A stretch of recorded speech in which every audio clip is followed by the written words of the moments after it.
Nico, je te propose que on parle peut-être un peu plus de ce qui peut vraiment empêcher les gens de réussir, surtout d'un point de vue mindset, loi d'attraction. Donc c'est pas de la spiritualité qu'on va vous dire, mais plutôt de la science. Toi, Nico, selon toi, c'est quoi le premier truc qui freine les personnes et que même en ayant les bonnes informations, c'est-à-dire les bons produits, savoir comment faire un site, savoir comment faire des créas, les empêche de réussir? Je pense que le point numéro un, c'est de pas savoir, où on va. Parce que je pense qu'à tous les stades, faut quand même, se fixer, où on veut aller. Et la plupart des personnes, le font pas. En gros, si tu écris tes objectifs, où c'est que tu veux aller, tu as un taux de réussite drastiquement plus élevé. Et le nombre de personnes qui n'écrivent pas leurs objectifs, elle est encore très élevé. Donc déjà, premier point, savoir où on va aller. Parce que, voilà, le pilote, quand on prend l'avion, on sait où ça va et comme ça, tout se déroule bien.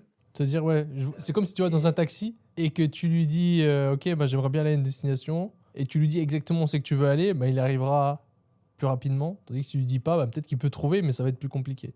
C'est ça et en fait, aussi, la loi de l'attraction, c'est vraiment réel et c'est mathématique et en fait, tu vas attirer ce flou si c'est pas précis ou si tu notes pas ce que tu veux, tu vois? Donc si tu notes pas ce que tu vas attirer des choses un peu aléatoires et c'est pas ça qu'on veut. Quand on débute en e-commerce ou quand on a déjà des résultats, ben, notez ce que vous voulez avoir et je dirais c'est déjà la base de la base. Ouais. Et surtout, l'erreur que font beaucoup de personnes, on va pas faire un podcast sur la loi d'attraction. J'avais fait un article sur Twitter, j'en ferai une vidéo YouTube plus détaillée. C'est pas juste de se fixer un objectif, de se dire ok, je veux cette voiture et de visualiser la voiture. Ça, c'est la manière classique de faire et qui fonctionne bien, mais c'est pas assez puissant. Ce qui est vraiment ce qu'il faut faire, c'est qu'en fait, pourquoi vous voulez acheter une voiture? Quel sentiment vous voulez sentir?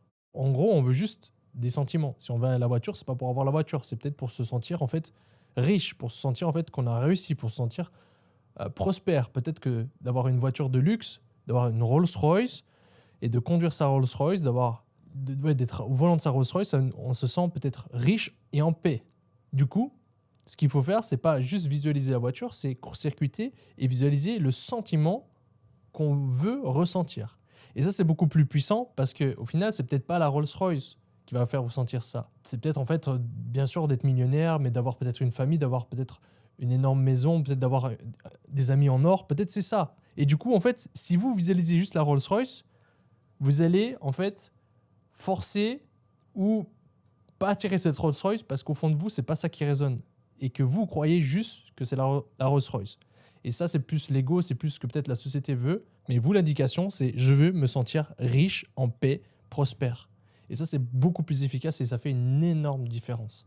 Ouais et le fait de ressentir, les choses qu'on veut, en fait, le subconscient, c'est ça le glitch, il voit pas vraiment la différence et ça arrive. La réalité, elle arrive ensuite. On a les frissons de déballer le colis du trophée Shopify doré ou d'en déballer 10 en une fois.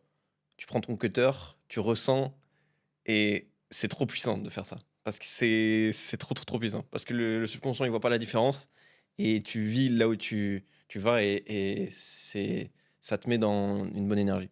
C'est la base de ressentir, c'est vraiment la base. C'est mieux vaut faire 0,5 secondes de visualisation. C'est que vraiment vous ressentez, vous avez les émotions, vous avez les frissons, vous avez les larmes aux yeux, que de faire plein de minutes en fait, où c'est que vous répétez juste machinalement et qu'au fond vous y croyez pas.